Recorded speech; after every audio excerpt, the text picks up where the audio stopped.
ஒரே கட்சியில மாமனும் மத்தவனும் எம்எல்ஏ சீட்டுக்காக போட்டி போட்டுட்டு இருக்கும்போது ஒரு ஆட்டோ ஓட்டுநர் அவரோட பையனை பாசமா வளர்த்துட்டு இருப்பாரு. அந்த பையன் தான் அப்பா அம்மாவை சந்தோஷமா பாத்துக்கணும்ன்றக்காக அவனோட விளையாட்டுல நேஷனல் லெவல்ல ஜெயிச்சு கவர்மெண்ட் வேலைக்கு போகணும்னு ஆசைப்பட்டுட்டு இருப்பான். இந்த நேரத்துல அந்த வீட்டு பொண்ணு இந்த பையன் கிட்ட பழக அந்த பழக்கம் நட்பா மாறுது. இவனோட வெள்ளந்தியான மனசால அந்த பொண்ணுக்கு இவன் மேல ஒருதலை காதல் வந்துருது. இந்த நேரத்துல அரவணைக்க வேண்டிய தாய் மாமன் பகடக்காயா இந்த பொண்ணு இந்த பையனும் சாப்பிட்டுட்டு இருக்கத போட்டோ எடுத்து இவளோட அண்ணனுக்கு அனுப்பிடுறான். அண்ணங்காரன் கூட ஆல்ரெடி விளையாட்டுல இவங்க ரெண்டு பேருக்குள்ள சண்டை இருந்திருக்கும். இதனால இந்த பொண்ணு மேல கோபத்தை காட்டுறான். ஒரு நாள் நைட்டு இந்த பொண்ணு அவனுக்காக பிறந்தநாள் கொண்டாடிட்டு வந்திருப்பா. உடனே வீட்டுல உள்ளவங்க அந்த பொண்ணை அடிச்சுட்டு அடுத்த நாளே இவனை க்ளோஸ் பண்ணணும்னு முடிவு பண்றாங்க. ஆல்ரெடி இவங்களுக்கு நல்ல பிரச்சனையில ஒருத்தன் பகையா இருந்திருப்பான். இப்போ ஒரு வயசானவர் வழி கேட்கிற மீதி இந்த பையன் கூட போய் இவங்களுக்கு ஆல்ரெடி பகையா இருந்தவனை இந்த பையன் முன்னாடியே வெட்டிடுறாங்க. ஷாக்ல இந்த பையன் இருக்கும்போது இவங்க எல்லாம் தப்பிச்சு ஓடிடுறாங்க. பழி இந்த பையன் மேல வந்துருது. ஏன்னா அந்த பையனோட தங்கச்சி அவன் லவ் பண்ணதுனால வெட்டிட்டான்ட்டு கேஸை ஃபைல் பண்ணி ஜெயிலுக்கு அனுப்பிடுறாங்க.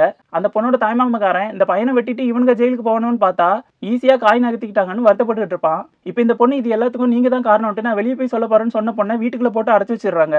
ஜெயில அந்த பையனை கொலை செய்ய முயற்சி பண்ணிட்டு இருப்பாங்க. இதே நேரத்துல இந்த பொண்ணு வீட்டுல அடைச்சு வச்ச நேரத்துல இருந்து தப்பிச்சு வெளியே வந்துருவா. தாய்மாமா அடைக்கலம் கொடுக்குற மாரி பயன்படுத்திக்க போறான். ஜெயில அந்த பையனுக்கு பாதுகாப்பு இல்லைன்ட்டு ஜாமீன் கொடுத்துடுறாங்க. இப்போ இந்த தாய்மாமனோட தூண்டுதலால லவ் பண்ணாத இவங்க ரெண்டு பேரும் எல்லாரும் முன்னாடியுமே நாங்க லவ் பண்ணிட்டு இருந்ததுனால இவங்க குடும்பத்தில் உள்ளவங்க தான் பிளான் பண்ணி இப்படி பண்ணிட்டாங்கன்னு சொல்லிடுறாங்க. குடும்ப மனமும் போயிருது. கட்சியில இவருக்கான போஸ்டிங்கும் போயிருது.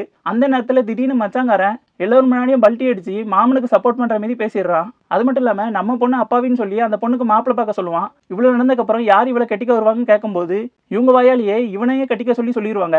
இவனை வாய் கூசாம பதவிக்காக அந்த பொண்ணை கல்யாணம் பண்ணிக்கிறேன்னு சம்மதம் சொல்லிடுறான். இந்த பக்கம் வந்து இந்த பொண்ணு கிட்ட நீ என்ன கல்யாணம் பண்ணிக்கிட்டேன்னா அவங்க அந்த பையனை ஒன்றும் செய்யாம சும்மா விட்டுருவாங்கன்னு சொல்லிட்டாங்கன்றான். இவனும் அதை நம்பி கல்யாணத்துக்கு சம்மதிச்சிடுறா.